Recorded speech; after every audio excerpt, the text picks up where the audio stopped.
this may be applicable to certain members of the Ford family, including the full-size SUV Expedition and F-150 pickup. Your tools for assisted driving are here. Here's adaptive cruise control. You can set your distance here.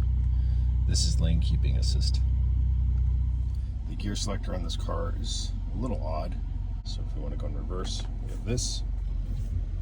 The rear camera on this vehicle is excellent. There's a charging pad here in the console.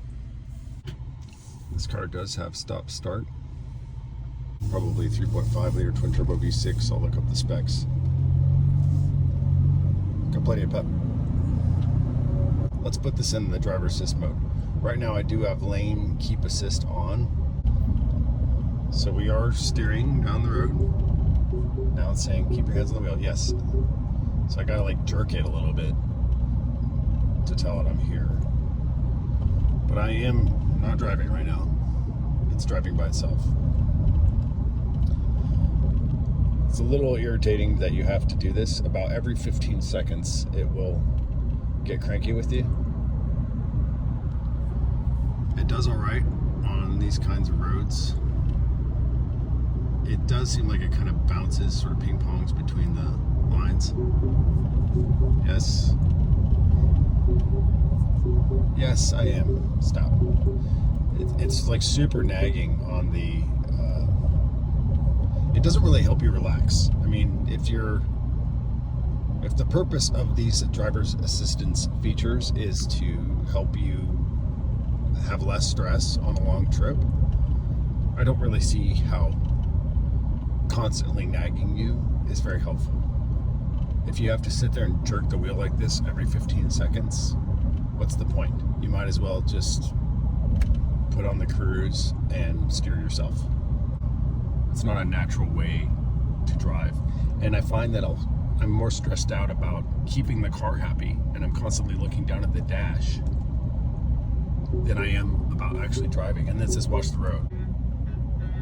It's very nagging, extremely nagging. The adaptive cruise I do like. I think the adaptive cruise is really nice. I find that it is better than some GM products. I've tested maybe 4 or 5 different brands of adaptive cruise. I find that Hyundai is really smooth, especially if you set the adaptive cruise on like a medium distance. When a car pulls out in front of you, it doesn't like brake suddenly in the Hyundai, and it's the same thing for this Ford. In the GM vehicles, if you have the adaptive cruise on and it comes up on a car, it just hits the brakes and it wants to pitch you forward in the seat. It's not very smooth. It doesn't just let off the accelerator and try to coast down. It doesn't try to buffer the distance. It just tries to keep a deterministic distance, which is kind of irritating. So check out the lane keeping here. Nope. I want to see if it has the ability to stay in turning. So yeah, we're turning. It's doing it. Doing it by itself. It's all right on turns. It's not great. The other feature, well, not feature, but if you keep your hands on the steering wheel, if you have your hands at 10 and 2, it makes you sort of hang your arm. Yes, it makes you hang your arms on the wheel.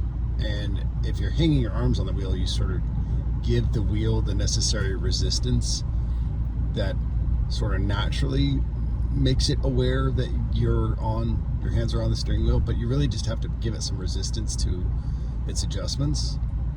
So you can kind of relax if you do that.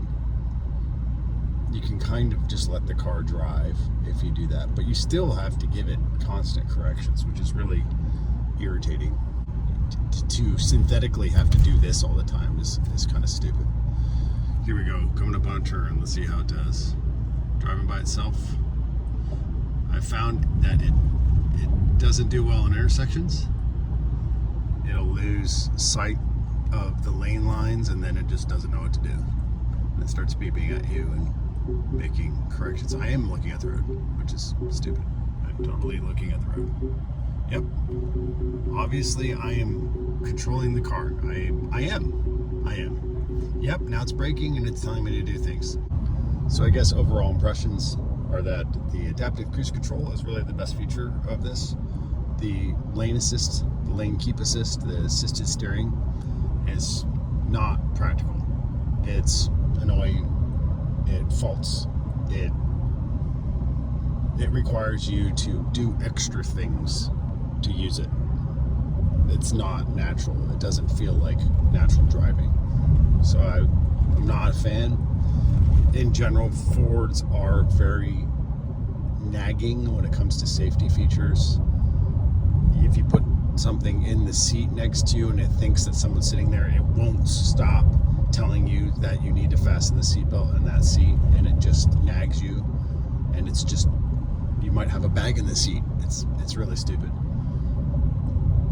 So a lot of those Ford safety features are just nagging nannies, and they're really annoying. I also like the backup camera. The backup camera is excellent. Really good resolution.